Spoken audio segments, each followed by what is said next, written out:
Good morning students, class 9। हम इससे पहले वाले वीडियो में हमने एक फूल की चाह कविता जो है उसके 8 पद्य यानी 8 पैराग्राफ हम पढ़ चुके हैं और बाकी का जो है अब हम सेकेंड पार्ट में पढ़ेंगे। आई होप आप लोगों ने वो कविता जो आधी कविता है वो पढ़ ली होगी और आपको समझ भी आ गई होगी। तो अब हम शुरू करते हैं आगे से। मेरे दीप फूल लेकर वे अम्बा को अर्पित करके दिया पुजारी ने प्रसाद जब आगे को अंजलि भर के। अंजलि मतलब होती है जो दोनों हाथों से आपको जो प्रसाद दिया जाता है या हम प्रसाद लेते हैं दोनों हाथों को जोड़ करके, वो अंजलि कहलाती है। भूल गया उसका लेना झट परम लाभ सा पाकर मैं, सोचा बेटी को माँ के ये पुण्य पुष्प दूं जाकर मैं। तो व्याख्या कुछ इस प्रकार है। कवि ने कहा है कि सुखिया का पिता जब दीप और फूल लेकर मंदिर में पहुंचा तो मंदिर के पुजारी ने उसके हाथों से क्या हुआ, देवी को अर्पित कर दिया। यानी कि जो प्रसाद और फूल सुखिया का पिता लेकर गया था वो पुजारी ने उससे लेकर के माता के चरणों में अर्पित कर दिया और प्रसाद के रूप में अंजलि भरकर फूल उसकी ओर बढ़ा दिया और वापस जो है फूल जो है उसकी ओर अंजलि भर करके बढ़ा दिए। इस अमूल्य लाभ के समान फूल को पाकर वह सब कुछ भूल गया। यानी जब पुजारी उसके सामने वो फूल लेकर आया माता के चरणों में अर्पित करके प्रसाद के रूप में, जब फूल उसके सुखिया के पिता के सामने लेकर आया तो उसने इसे अमूल्य लाभ समझा, यानी कि इसका कोई मोल नहीं था और वो भूल गया सब कुछ और सोचने लगा कि मैं ये फूल अपनी बेटी को जाकर दूंगा। उसने वो लिया नहीं और उससे पहले ही वो सोचने लगा कि मैं ये फूल ले जाकर अपनी बेटी को दूंगा और वो ठीक हो जाएगी। इन्हीं विचारों में खोया हुआ वह अपनी पुत्री के ठीक होने की कल्पना करने लगता है।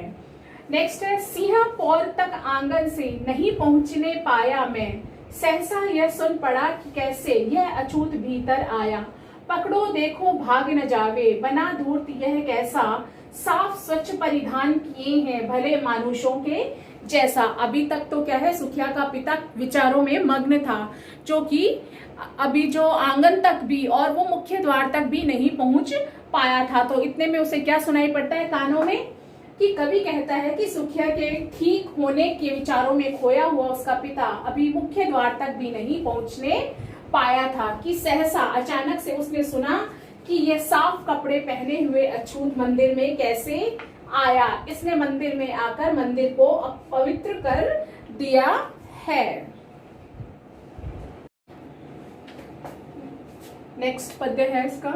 पापी ने मंदिर में घुसकर किया अनर्थ बड़ा भारी, कलुषित कर दी है मंदिर की चिरकालिक शुचिता सारी। चिरकालिक मतलब जो लंबे समय से चली आ रही है, शुचिता मतलब पवित्रता। ऐ क्या मेरा कलुष बड़ा है देवी की गरिमा से भी, किसी बात में हूं मैं आगे माता की महिमा के भी। व्याख्या कुछ इस प्रकार है। कवि कह रहा है कि मंदिर में लोग कह रहे थे कि इस अछूत ने यानी सुखिया के पिता ने मंदिर में घुसकर बहुत बड़ा अनर्थ कर दिया है। इसने लंबे समय से चली आ रही, लंबे समय से यानी चिरकालिक मतलब लंबे समय से, शुचिता मतलब पवित्रता को कलुषित यानी कि अपवित्र कर दिया है। सुखिया का पिता सोचता है कि मेरा मान सम्मान देवी की गरिमा से भी बड़ा है, जो कि सब देवी की भक्ति को छोड़कर मेरे पास आ गए हैं। मैं माता से बड़ा तो नहीं हूँ।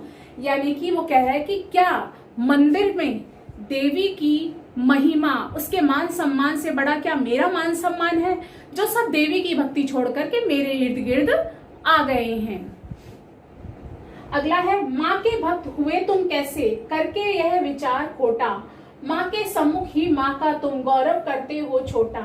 कुछ न सुना भक्तों ने झट से मुझे घेर कर पकड़ लिया, मार मार कर दम से नीचे गिरा दिया। अब क्या होता है कि कवि कह रहा है कि सुखिया का पिता बोला कि माता तो सभी अपने भक्तों को जो है समान दृष्टि से देखती है, यानी कि माता है जो कभी अपने भक्तों को ऊंच नीच का भेदभाव नहीं करती है, उन्हें एक समान दृष्टि से देखती है, वह कोई ऊंच नीच नहीं मानती। तो फिर ये तुच्छ विचार आपके मन में क्यों आया कि सुखिया का पिता कहता है जब माता ही नहीं मानती तो फिर ये तुच्छ मतलब छोटा सा विचार माता के भक्तों के मन में क्यों आया है।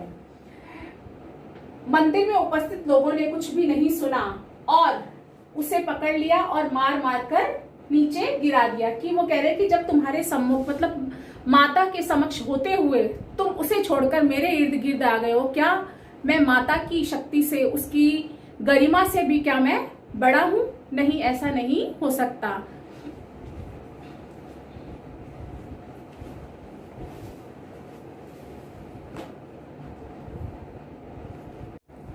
नेक्स्ट फिंगर है इसका, मेरे हाथों से प्रसाद भी बिखर गया, हाँ सबका सब हाय अभागी बेटी, तुझ तक कैसे पहुंच सके यह।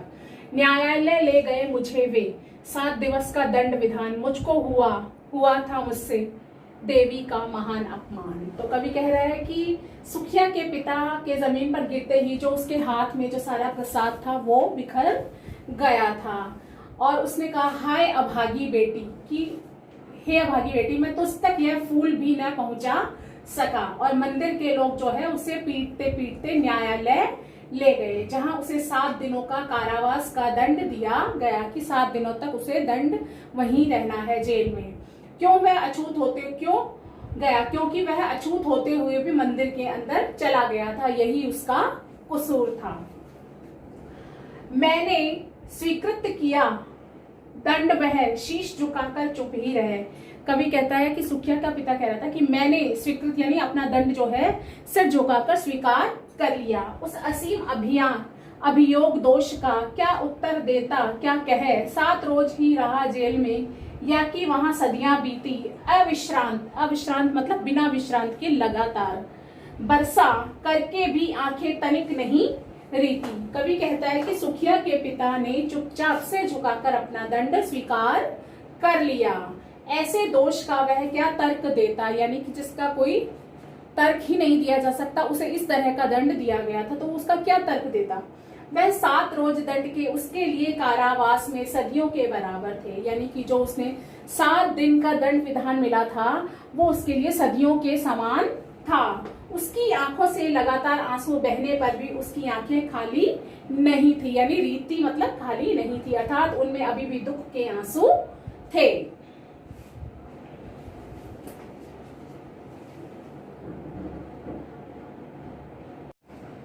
दंड भोग कर जब मैं छूटा, पैर न उठते थे घर को, पीछे ठेल रहा था कोई, भय जर्जर तनु पंजर को। पहले किसी लेने मुझको नहीं दौड़कर आई वह, उलझी हुई खेल में ही हाँ अब की दीन दिखाई वह।